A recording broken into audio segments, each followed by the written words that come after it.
Hello students, this is the first online session for physics practical and today we are going to start with the resonance tube experiment.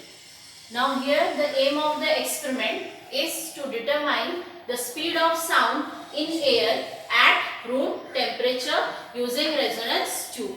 Now we need to find the speed of sound in air at room temperature. अभी इसे मैंने underline क्यों किया है? तो last year अगर आप लोगों ने साउंड चैप्टर पढ़ा है तो उसमें आपने पढ़ा होगा कि speed of sound at 0 degree Celsius is 331 metre per second.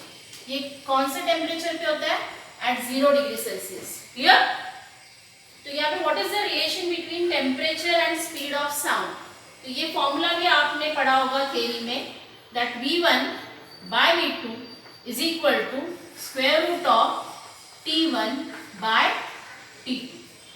तो यहां से पता चलेगा that V is directly proportional to square root of temperature.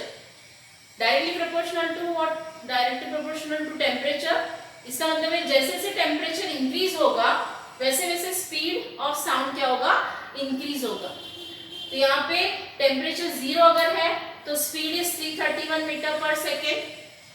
और ऑब्वियसली अगर यहाँ पे टेम्परेचर 0 नहीं है, ये surrounding temperature that must be 30 to 35 degree Celsius, तो वहां पे as V is directly proportional to temperature, value 331 से क्या आएगा? ज्यादा आएगा. तो यही हमें ये एक्सपेरिमेंट में फाइंड आउट करना है कि speed of sound in air at room temperature कितना है, but by using resonance phenomena. By using resonance phenomena. Not in by resonance phenomena. तो यहाँ पे अगर आप देखते हो, this is nothing but plastic jar. Experimental setup में हमें क्या दिया है? एक प्लास्टिक जार है. This is filled with water. Then there is a metal pipe which is partly immersed in water. Then there is a tuning fork which is set into vibrations first. तो यहाँ पे ये tuning fork is nothing but your external periodic force. ये इस air column को क्या करेगा? Force करेगा वाइब्रेट होने के लिए.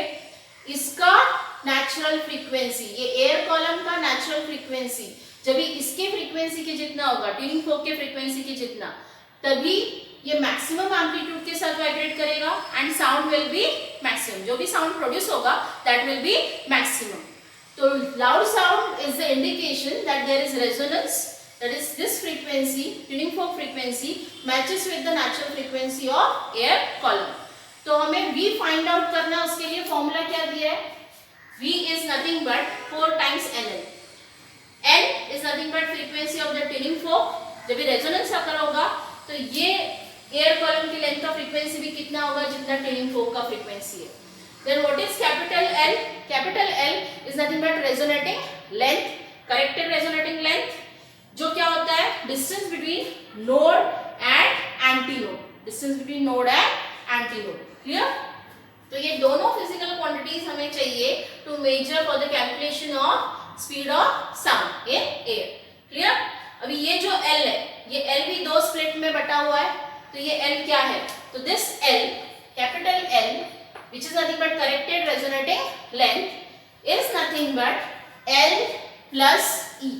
Is nothing but L plus E. What is L?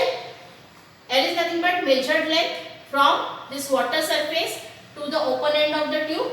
And what is E? E is nothing but at correction. तो what is L? What is E? ये हम आगे जब ये एक्सपेरिमेंट परफॉर्म करेंगे तभी डिटेल में देखेंगे. But capital L is nothing but L plus E, जो हमें यहाँ सब्स्टिट्यूट करना है V के कैलकुलेशन के लिए. क्लियर? तो भी हम कैलकुलेट करेंगे by using this formula which is 4 times n into L. Clear है यहां तक?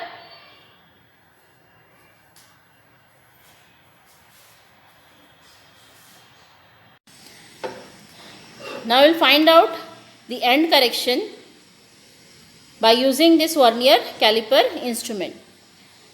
Now end correction formula is 0.3 into D, where D is nothing but the inner diameter of this pipe.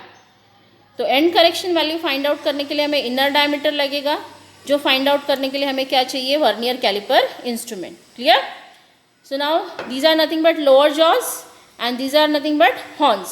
तो इसको अगर हम ओपन करते हैं ये थंब से, थंब रोटेट करके, यहाँ पे व्हील रोटेट करके थंब से, तो these are nothing but lower jaws which are used to find the outer diameter of this pipe. Clear? But हमें क्या फाइंड आउट करना है? Inner diameter. सो हम क्या यूज करेंगे यहाँ पे? Horns. So you have to immerse this horns into this pipe and you have to stretch it maximum. ठीक है, तो हमने ये पाइप के अंदर डाला, इमर्स किया, and you have to stretch these horns maximum. तो अभी यहाँ पे ये जो रीडिंग आएगा वर्नियर कैलिपर का, this is nothing but inner diameter. तो इस डायमीटर को अभी हमें क्या करना है? रीड करना है. क्लियर? सो इसे रीड करने के लिए हमें दोनों स्केल का मेजरमेंट लेना होगा. एक है main scale and the second one is the vernier scale. So this is main scale reading, this is giving main scale reading, and this short scale which is sliding along the length of the main scale is giving VSD, vernier scale division. So how to measure this reading or how to note down this reading? तो main scale का reading देखो कैसे note down करते हो. तो ये जो 10 division यहाँ पे वर्नियर कैलिपर पे, वर्नियर स्केल पे दिख रहे हैं, these are nothing but 10 divisions and this is the first division on vernier scale.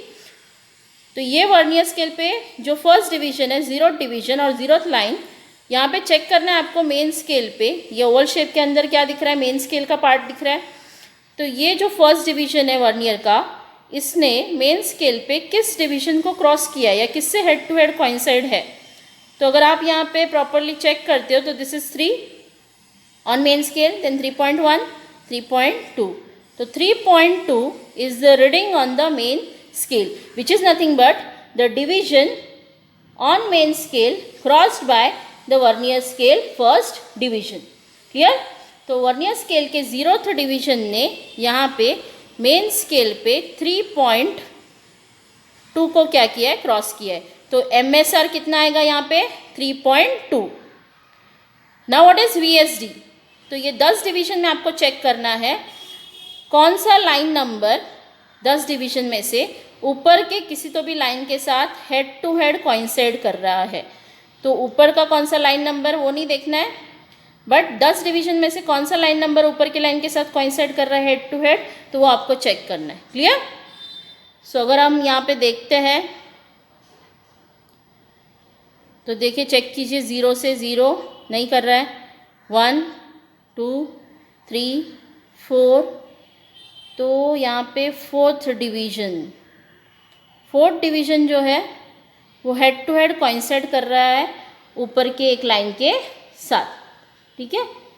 तो 4th डिवीजन यहाँ पे क्या आएगा? VSD. क्या रहेगा यहाँ पे? VSD. क्लियर? तो अच्छे से अगर देखते हो आप तो 4th division is VSD. VSD को हम किससे मल्टीप्लाई करते हैं? Least count. Least count vernier caliper का होता है 0.01. तो vernier scale reading is nothing but VSD into least count, that is 4 into 0.01, that will be 0.04 centimetre. And main scale reading is nothing but 3.2. तो यहाँ पे 3.2 is MSR, 0.04 is VSR and total reading will be 3.24 centimeter. So that will be the inner diameter of the tube. Clear? ये tube का हमें inner diameter मिला 3.24. ऐसे ही हमें ये डायरेक्शन जो है ट्यूब के अंदर 2-3 बार चेंज करना है और फिर से हमें second and third time inner diameter find out करना है. क्लियर?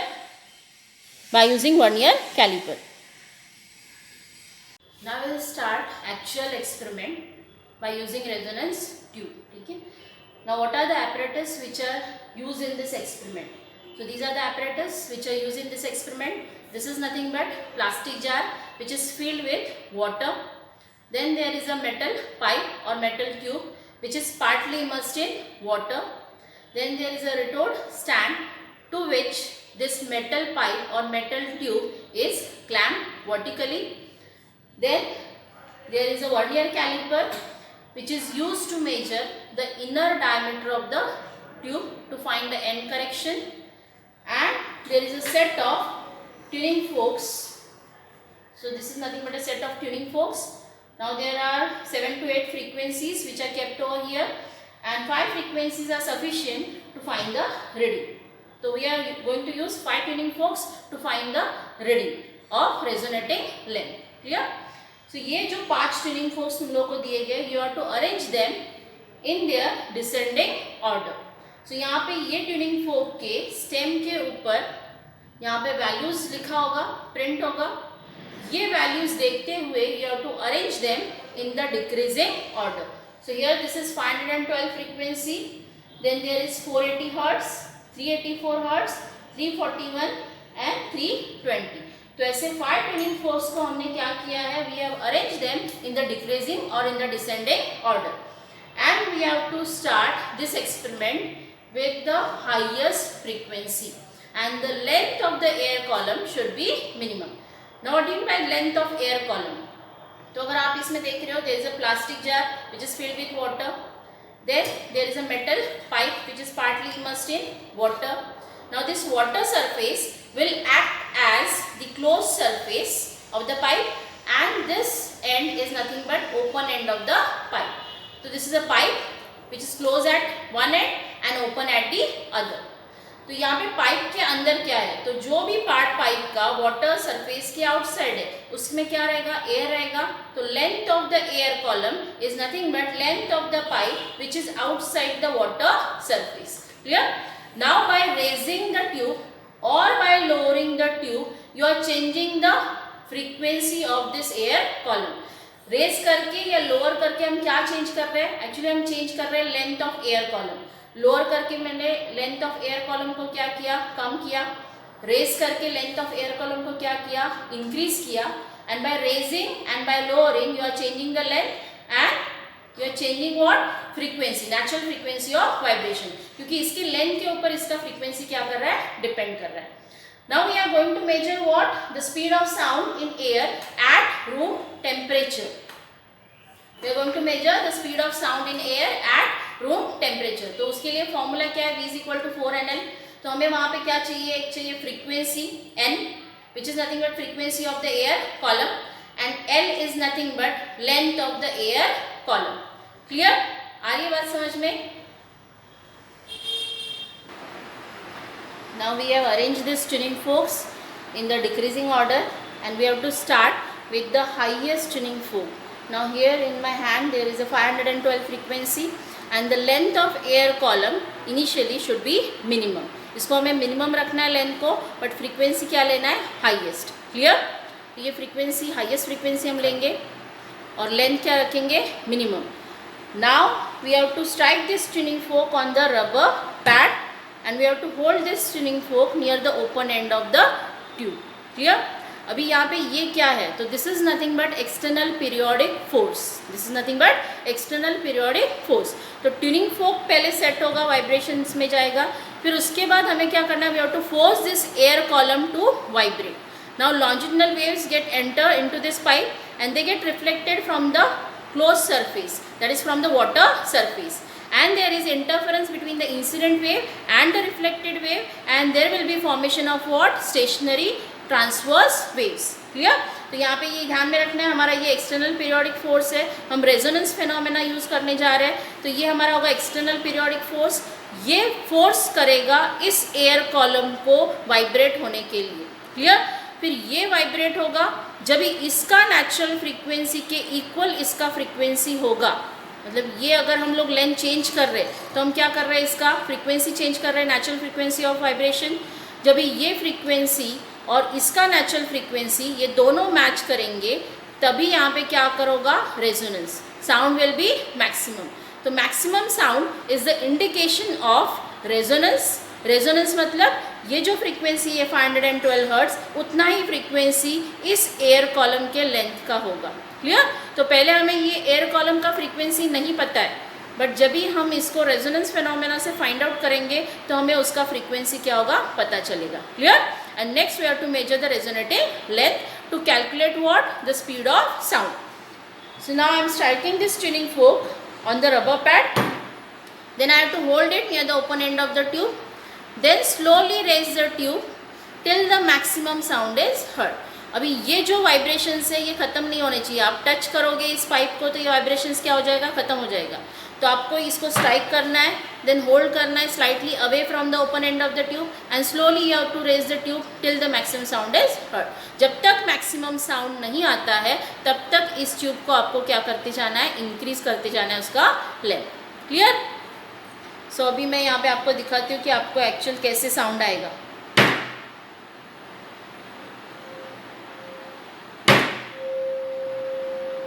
देखिए यहाँ पे साउंड क्या है, लाउड है. आप जब भी यहाँ पे नीचे देखते हो साउंड, तो यहाँ पे साउंड इंक्रीज होना स्टार्ट हुआ.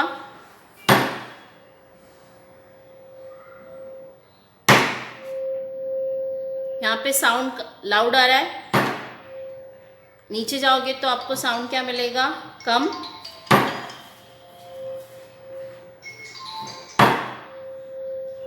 तो यहाँ पे sound is loud. You have to clamp this tube here and then again check whether this sound is maximum or not. देखिए यहाँ पे साउंड क्या आ रहा है, लाउड है. इसका मतलब now sound maximum है. This is the indication of what, maximum amplitude. Maximum amplitude कब आता है, रेजोनेंस कभी अकर होता है, when this 512 frequency is vibrating with the natural frequency. This length of air column is vibrating with the natural frequency which is equal to the frequency of the tuning fork. तो ये दोनों का frequency अभी क्या है, equal है. इसका frequency हमें नहीं पता था, बट रेजोनेंस फिनोमेना से अभी हम इसका फ्रीक्वेंसी क्या कर सकते हैं, फाइंड आउट कर सकते हैं, which is equal to 512 hertz. तो हमें इस लेंथ का, एयर कॉलम का फ्रीक्वेंसी मिल गया which is equal to 512 hertz. Next हमें वी कैलकुलेट करने के लिए क्या चाहिए, resonating length. Now what do mean by resonating length? तो resonating length is nothing but the distance from this node to the anti node, adjacent anti node. Anti node कहाँ पे form हो रहा है, it is slightly away from the open end of the tube. कितने away form होगा, that depends upon the inner diameter of the tube. तो हमें पहले इनर डायमीटर फाइंड आउट करना है, फिर हमें एंड करेक्शन फाइंड आउट करना है. वो end correction is nothing but distance from open end to the anti node, distance from open end to the anti node. Clear? तो resonating length is nothing but the distance between this node and anti node. तो यहाँ पे ये जो distance है वो हम measure करेंगे with the help of scale. Scale से कौन सा डिस्टेंस मेजर करेंगे, from water surface that is from node to the open end of the tube, and then उसमें ऐड करेंगे end correction which is nothing but the distance between the open end to the anti node. So ये overall distance हमें मिलेगा node to anti node. Clear? So now will measure this distance, resonating length from water surface to the open end of the tube. तो ये हम scale से major करेंगे directly. तो ये देखो लेंथ कितना आ रहा है, ये from water surface to the open end of the tube ये आ रहा है 15.4 समथिंग. अगर आप अच्छे से देख रहे हो यहाँ से सामने से तो आपको दिखेगा दिस इज 15.4. क्लियर? सो ये सेंटीमीटर में हमें लेंथ मिला 15.4 centimetre. Now this is for first tuning fork that is 512 hertz. Clear? तो 512 के लिए हमें ये लेंथ मिला. Again I have to repeat the same procedure with the same tuning fork. फिर से मुझे इसको क्या करना है, थोड़ा सा ऊपर नीचे करो इसको, पाइप को. अगेन फिर से नीचे मत लेके जाओ ज़्यादा, यहाँ पे ही तुम्हारा मैक्सिमम साउंड आएगा. थोड़ा सा ऊपर नीचे करके again check for the maximum sound.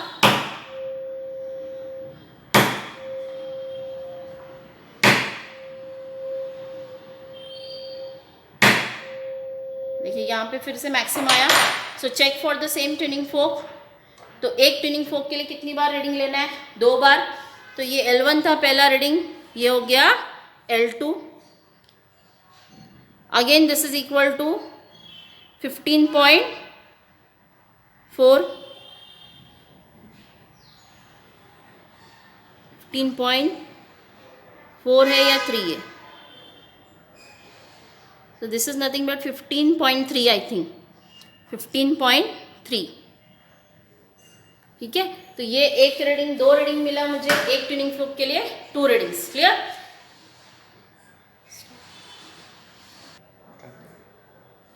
Now this is 480 hertz frequency. हमने डिक्रीजिंग ऑर्डर में लगाया फ्रीक्वेंसीज को, तो अभी मैं यूज कर रही हूँ 480 हर्ट्ज. तो now again will strike this tuning fork on the rubber pad and hold it near the open end of the tube. ये ध्यान में रखो, जैसे जैसे फ्रीक्वेंसी डिक्रीज होते जाएगा लेंथ विल इंक्रीज, जहाँ पे मैक्सिमम साउंड आएगा.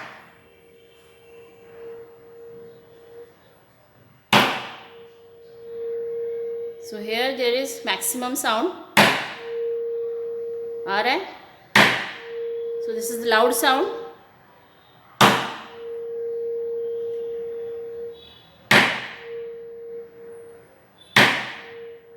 अभी आप डाउन जाओगे तो वहाँ पे साउंड कम होगा. Now it increases.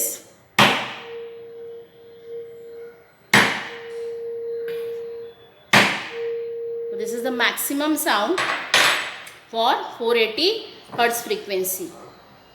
So again we have to note down this distance from water surface to the open end of the tube.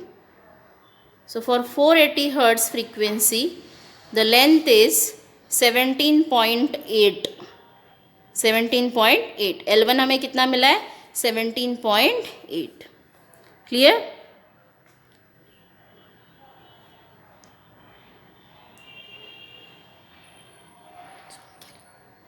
So this is 17.8 centimeter, L1 for 480 hertz. Then similarly you have to check out for the same tuning fork second time कि फिर से आपका length कितना आ रहा है. तो ये L2 मिलेगा, तो फिर से एक बार स्ट्राइक करके आपको होल्ड करना है near the open end of the tube. फिर से चेक करना है वेदर दिस इज मैक्सिमम और नॉट. तो उसके लिए आपको थोड़ा लेंथ फिर से क्या करना पड़ेगा? चेंज. तो 480 के लिए हमें 2 बार रीडिंग लेनी है. तो एक बार सपोज हमें आया 17.8, दूसरे सेकेंड टाइम सेम रिपीट हो सकता है, या कभी वो 18 या 17.8 से थोड़ा कम भी आएगा. क्लियर? सो नेक्स्ट ये हो गया 2 ट्यूनिंग फोर्क्स के लिए. Then now the third frequency is 384 hertz. So now strike it on the rubber pad and hold it near the open end of the tube. तो यहाँ पे देखो साउंड नहीं है, जैसे जैसे आप ऊपर जाओगे वैसे वैसे साउंड क्या होते जाएगा? Increase.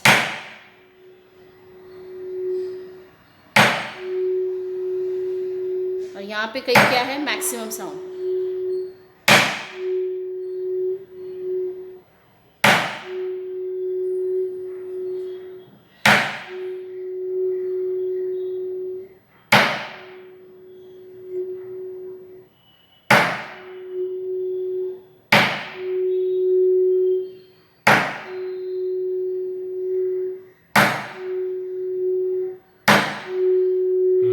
So this is the maximum sound for 384 hertz.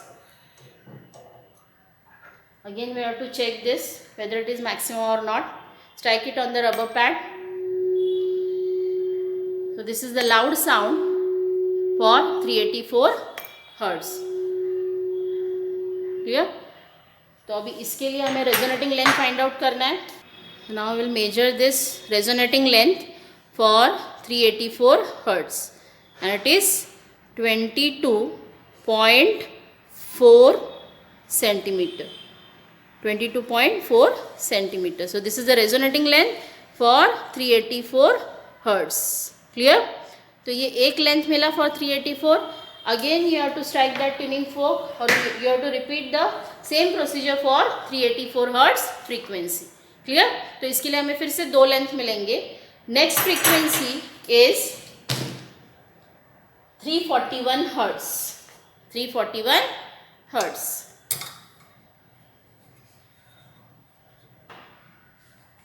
Now we'll strike this tuning fork 341 hertz on the rubber pad, set it into vibrations and hold it near the open end of the tube. देखो यहाँ पे sound increase होते जाएगा. So it is loud somewhere here.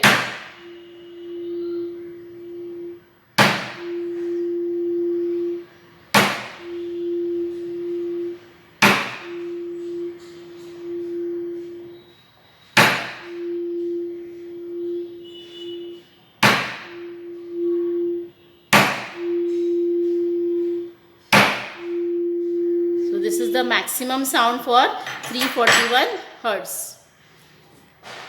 And therefore this is the resonating length for 341 Hertz.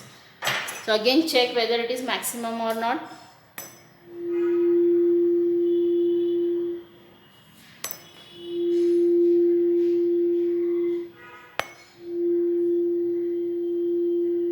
तो ये loud sound है 341 के लिए. Now we have to measure the resonating length for 341 hertz. So resonating length for 341 Hertz is nothing but 24 centimeter. 24 centimeter. Clear? तो इतना हमें मिल गया resonating length 341 hertz के लिए. अगेन आपको फिर से चेक करना है, जैसे हर ट्यूनिंग फोक के लिए आप चेक करते हो ट्वाइस. तो फिर से आप स्ट्राइक करोगे ऑन द रबर पैड, फिर से चेक करो ये मैक्सिमम साउंड कितने लेंथ पे आ रहा है and take that reading as L2. Clear? 341 के बाद will try with 320 hertz. Clear? तो अभी तक आप लोगों ने देखा होगा as frequency decreases length of air column, resonating length for air column increases. So now will strike this last tuning fork on the rubber pad 320 hertz, set it into vibrations and again hold it near the open end of the tube.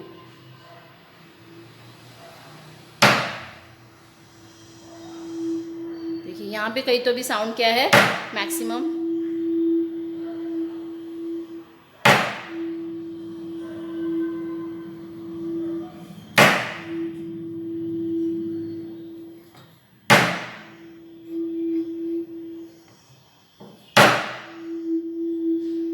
So it is maximum over here.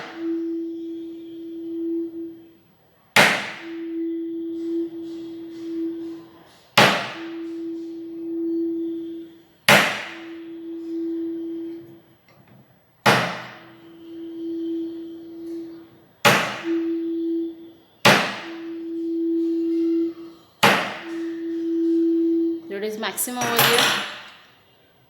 So again you have to clamp this tube to the stand. Again check.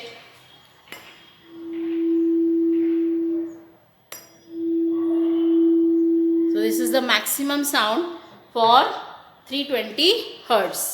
So ये जो frequency है, ये frequency और ये air column का जो length है उसका नेचुरल फ्रीक्वेंसी क्या है, सेम है and therefore there is resonance. Clear? Loud sound. Again we have to measure this length, resonating length. So measure this length from water surface to the open end of the tube. So from water to the open end of the tube. So this length is nothing but 25 centimeter. ठीक है? तो ये length हमें कितना मिला है for 320 hertz? 25 centimetre. Clear? तो ऐसे ही आपको सेकेंड टाइम चेक करना है with the same tuning fork. तो यहाँ पे हमें 5 डिफरेंट ट्यूनिंग फोक्स के लिए क्या मिले हैं, 5 डिफरेंट रेजोनेटिंग लेंथ्स. बट ये जो रेजोनेटिंग लेंथ्स है वो करेक्टेड नहीं है. यहाँ पे इतना पोर्शन हमने मेजर नहीं किया है, that is between open end to the anti node. ये लेंथ हमने मेजर किया है बट ये डिस्टेंस हमने फाइंड आउट नहीं किया. क्लियर?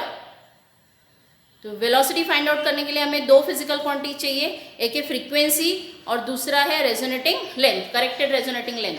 जिसमें फ्रीक्वेंसी हमें पता चल गया है इस एयर कॉलम का लेंथ का फ्रीक्वेंसी कितना है, जितना ट्यूनिंग फोक का फ्रीक्वेंसी है जब भी रेजोनेंस अकर होता है. And the corrected resonating length is nothing but distance from water surface to the anti node और from node to anti node, जिसमें से ये लेंथ हमने फाइंड आउट किया from water surface to the open end which is nothing but small l. Clear? Resonating length. Plus ये जो distance है this is nothing but end correction from open end to the anti node, क्योंकि anti node slightly away form हो रहा है। तो ये जो एंड करेक्शन है यहाँ पे, ये हमें ऐड करना होगा। किससे ऐड करेंगे हम लोग? पहले हमें फाइंड आउट करना पड़ेगा inner diameter of the tube by using vernier caliper. Then we have to multiply that inner diameter with 0.3, that will be end correction which to be added into the resonating length. Clear? आ रही है बात समझ में? Now the formula which is given for the velocity or speed calculation is V is equal to 4 times NL, where N is nothing but the frequency and L is nothing but the resonating length.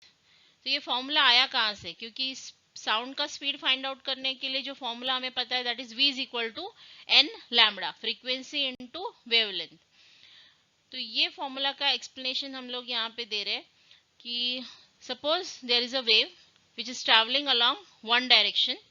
Suppose along x-axis, positive x-axis, one wave is traveling in this direction, and this wave get reflected from this boundary. So this is the reflected wave which is identical to the first. So there is interference between the incident wave and the reflected wave, and there is formation of stationary waves. तो जब भी stationary wave form होता है medium में, that medium gate divided into alternate nodes and antinodes. Now what do you mean by node and antinode? The node is a point where the particle oscillate with the minimum amplitude. So यहाँ पे जो भी particle रहेगा उसका amplitude of vibration क्या होगा? Nearly zero. And antinode is the point where the particle oscillate with the maximum amplitude. Clear? So जब भी stationary waves form होते हैं तो this medium get divided into nodes and antinodes. Nodes are the points at which the particle oscillate with the zero amplitude or minimum amplitude, and antinodes are the points at which particle oscillate with the maximum amplitude.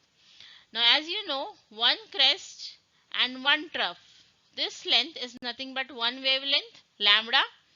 So half of that will be lambda by 2.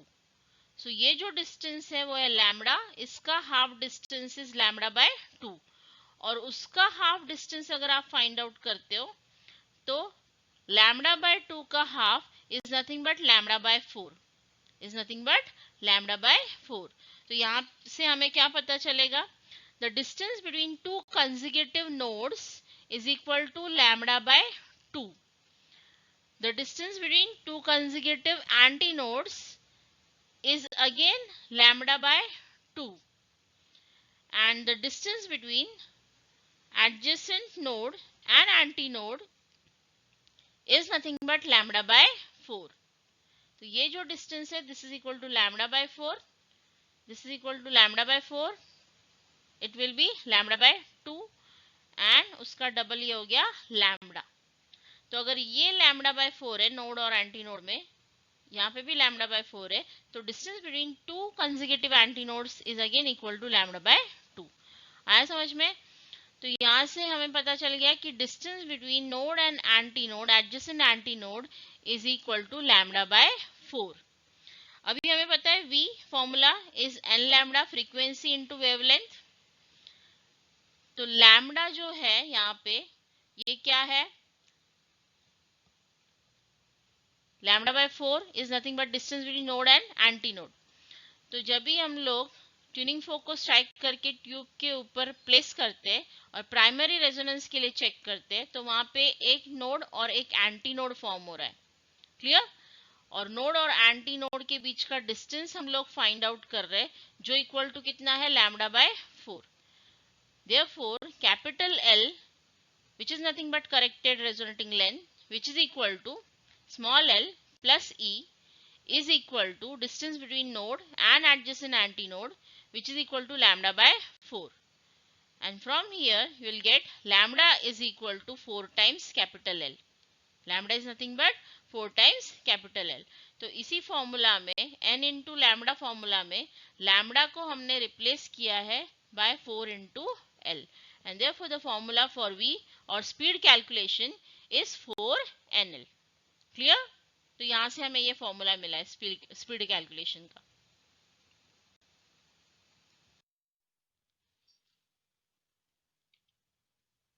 Now this is the observation table for NL, that is frequency into length.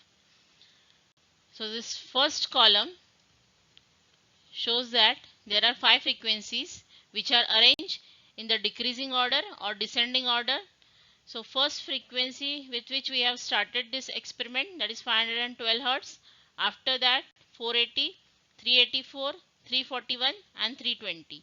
So for these 5 different frequencies we have measured the value of resonating length. So this is first resonating length and this is second time we have measured for the same tuning forks. So for 512 the reading is 15.4 and 15.6.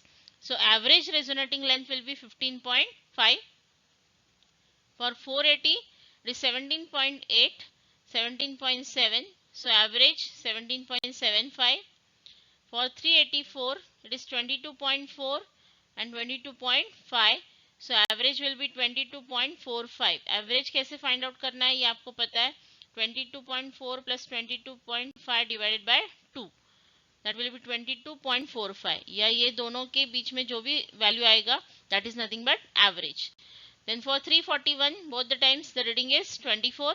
For 320 also both the times the reading is 25. So average will be the same. Next ये हो गया resonating length.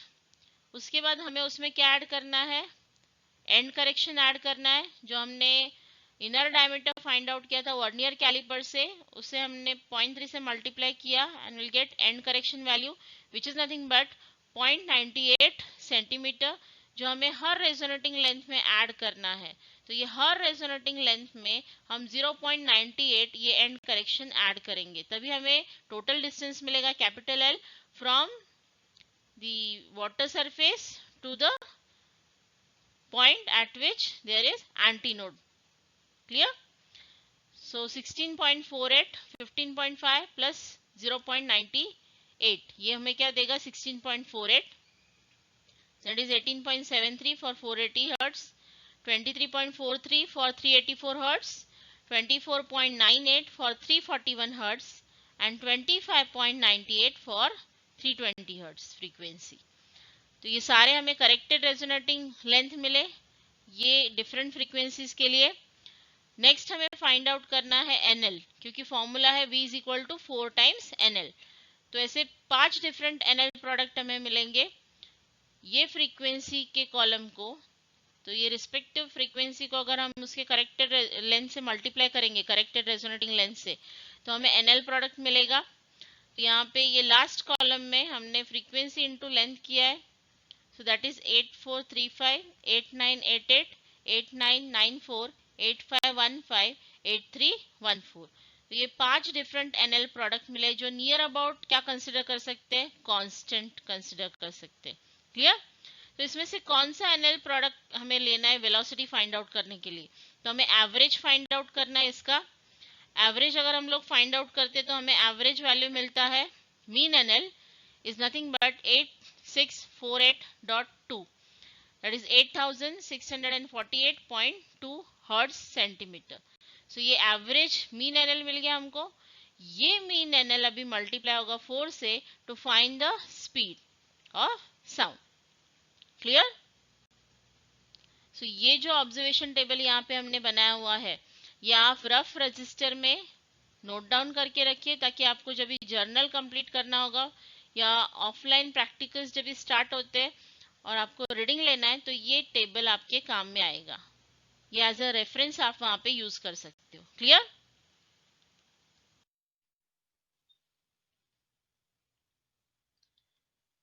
Now this is the log calculation table for NL. तो यहाँ पे NL product find out करना है log से, मतलब आप log N फाइंड आउट करोगे.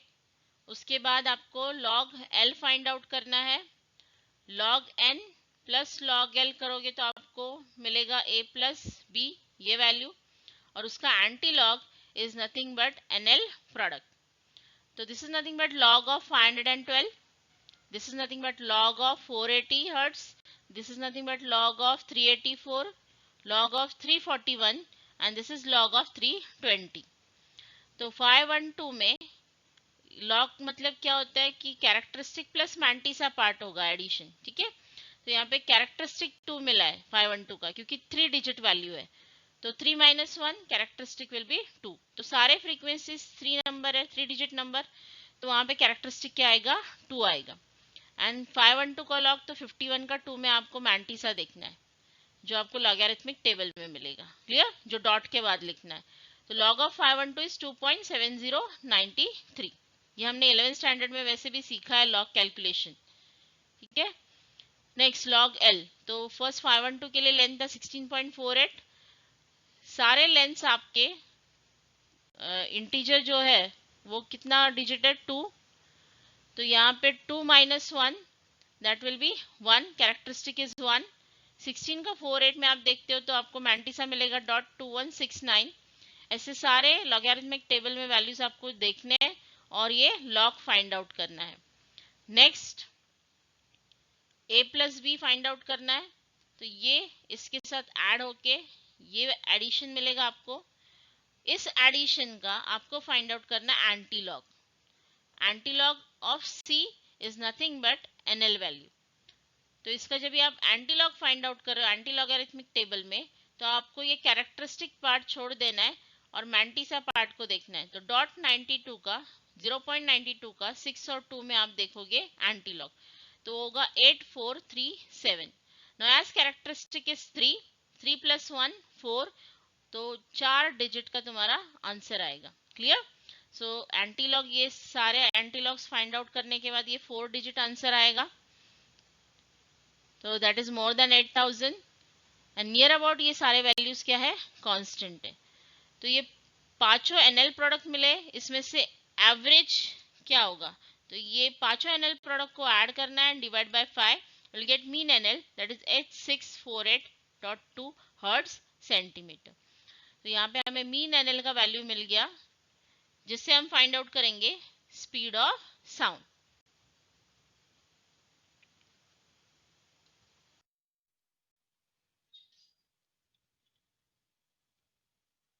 Now we'll calculate the velocity of sound in air at room temperature.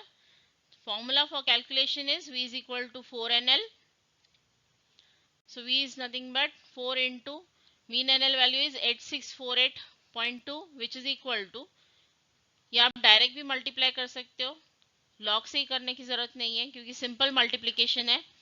So this is nothing but 34,592.8 centimetre per second.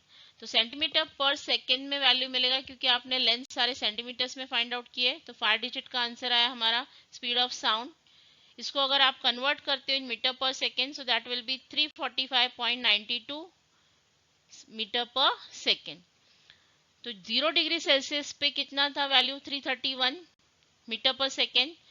और अगर हम टेम्परेचर पकड़ के चलते 30 to 35 डिग्री सेल्सियस है, तो वहां पे हमें वैल्यू मिला है 345.928 मीटर पर सेकेंड, जो 331 से क्या है, ज्यादा है। तो ये शो करता है कि as temperature increases speed of sound increases. So v is directly proportional to square root of temperature. तो यहाँ पे आपको दो ही रिजल्ट लिखने हैं क्योंकि हम v बाय कैलकुलेशन ही फाइंड आउट करने जा रहे हैं। ग्राफ हम यहाँ पे नहीं फाइंड आउट कर रहे हैं, ग्राफ से हम कैलकुलेशन नहीं फाइंड आउट कर रहे हैं। तो रिजल्ट में दो रिजल्ट्स आएंगे, NL by calculation that is 8648.2 hertz centimetre and v by calculation is 34,592.8 centimetre per second और 345.93 metre per second. So this is the speed of sound in air at room temperature. Clear? So यहाँ पे आपका first practical finish हुआ। तो यहाँ पे आपको experiment जब भी परफॉर्म करना है तो v by calculation find out करना है, nl बाय कैलकुलेशन ही फाइंड आउट करना है, ग्राफ से यहाँ पे v फाइंड आउट नहीं करना है। क्लियर? और ये सारे जो भी ऑब्जर्वेशन टेबल एंड ऑब्जर्वेशन है, ये आपको एक रजिस्टर में, सेपरेट रजिस्टर में नोट डाउन करने हैं। क्लियर?